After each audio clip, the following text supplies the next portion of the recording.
আসসালামু আলাইকুম football fans.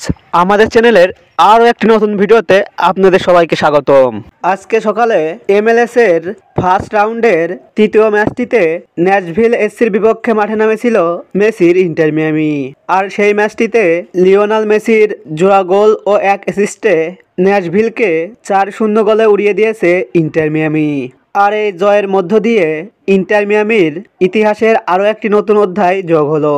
প্রথমবারের মতো MLS এর প্লে অফের ইস্টার্ন কনফারেন্স এর সেমিফাইনালে ইন্টার মিয়ামি। ন্যাশভিলের সঙ্গে ম্যাচটির পর এবার MLS এর আরও একটি ম্যাচ খেলতে মাঠে নামছে কোচ হাবিয়ের মাসচেরানোর শিষ্যরা। আজকের এই ভিডিওতে আলোচনা করব ইন্টার মিয়ামির পরবর্তী ম্যাচটি কাদের বিপক্ষে এবং ম্যাচটি কবে, কোথায়, কখন অনুষ্ঠিত হবে তা নিয়ে। মূল ভিডিওটি শুরু করার আগে আপনি আমাদের চ্যানেলে প্রথমবার এসে থাকলে চ্যানেলটি সাবস্ক্রাইব করে পাশেই থাকুন। MLS এর এবারের আসরের ইস্টার্ন কনফারেন্স এর সেমিফাইনালে সিনসিনাটির বিপক্ষে মাঠে নামবে ইন্টার মিয়ামি। সিনসিনাটি MLS এর প্রথম রাউন্ডের শেষ ম্যাচে কলম্বাস ক্রুর মুখোমুখি হয়েছিল তারা। আর সেই ম্যাচটিতে কলম্বাস ক্রুকে 2-1 গোলে পরাজিত করে MLS এর ইস্টার্ন কনফারেন্স এর সেমিফাইনাল নিশ্চিত করেছে কলম্বাস ক্রু।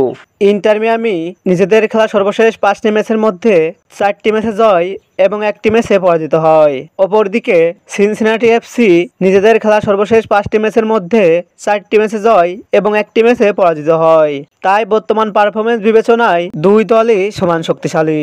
ইন্টার মিয়ামি বনাম সিনসিনাটির মধ্যকার ইস্টার্ন কনফারেন্সের সেমিফাইনালের এই ম্যাচটি খেলা হবে সিনসিনাটির হোম গ্রাউন্ড TQL স্টেডিয়ামে এবং এই ম্যাচটি অনুষ্ঠিত হবে বাংলাদেশ সময় অনুযায়ী আগামী 22শে নভেম্বর শনিবারে। তবে এই ম্যাচের চূড়ান্ত সময় এখনও নির্ধারিত হয়নি। ফুটবলের সকল নিউজ ও আপডেট পেতে আমাদের চ্যানেলটি সাবস্ক্রাইব করে পাশেই থাকুন। ধন্যবাদ।